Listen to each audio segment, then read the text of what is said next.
Hello, and thank you for attending my session at NSTA on what is even more amazing than Google Earth. This workshop session is about EarthKAM. Most of the students that you work with are probably very familiar with Google Earth. It's a fun program that allows students to see what their neighborhood looks like. They can zoom into their house. Kids have a lot of fun with it, and it works great on Chromebooks. There's only one problem with Google Earth. And that is that the pictures on Google Earth are sometimes very old. This picture of Newtown Middle School, actually the building was torn down a number of years ago. None of this is a problem with EarthKAM, where students actually take pictures from the International Space Station and they can see pretty much live what the Earth looks like, including areas around their house, if they're lucky. EarthKAM stands for Earth Knowledge Acquired by Middle School Students. It's a NASA program that's completely free. EarthKAM was started in 1994 as KidSat with Sally Ride, and it's grown to include more than 100 schools, and it's still free. The partners with EarthKAM involved Johnson Space Center, JPL, and the University of Alabama in Huntsville, along with Space Camp. The way it works is students will use a web interface to look at the orbits of the space station, and then using a very nice Google Earth style of interface, they will select orbits, submit them up to the space station, and then those pictures will be taken and then downloaded back to Earth.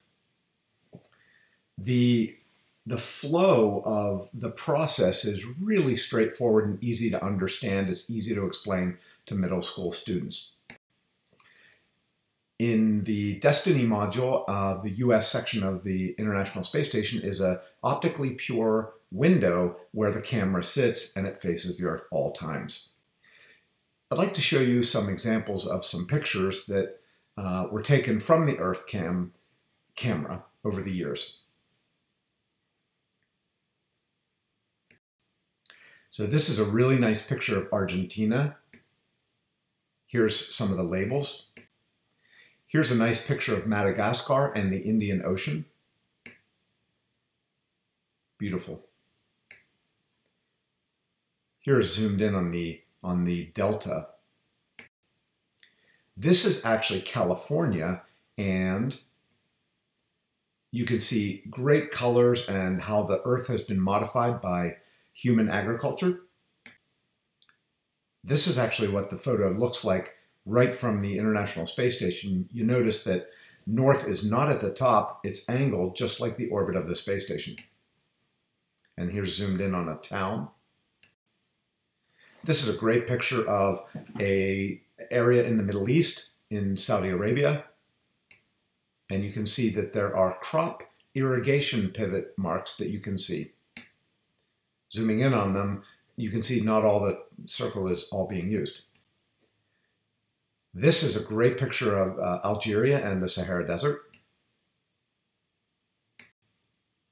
And this is a great picture of the Persian Gulf and the Arabian Sea interface. You can see some large construction projects that are easily visible from space. And you might recognize the man-made islands, the World and Palm Island. So here's an image of Iran. There's no limitations on what pictures you take, so you can take pictures of North Korea, Iran. And the pictures can be stitched together, which is really nice. If you have students take similar pictures, they can put them all together. The process is really simple for middle school students. With a teacher walking them through it, it's a piece of cake.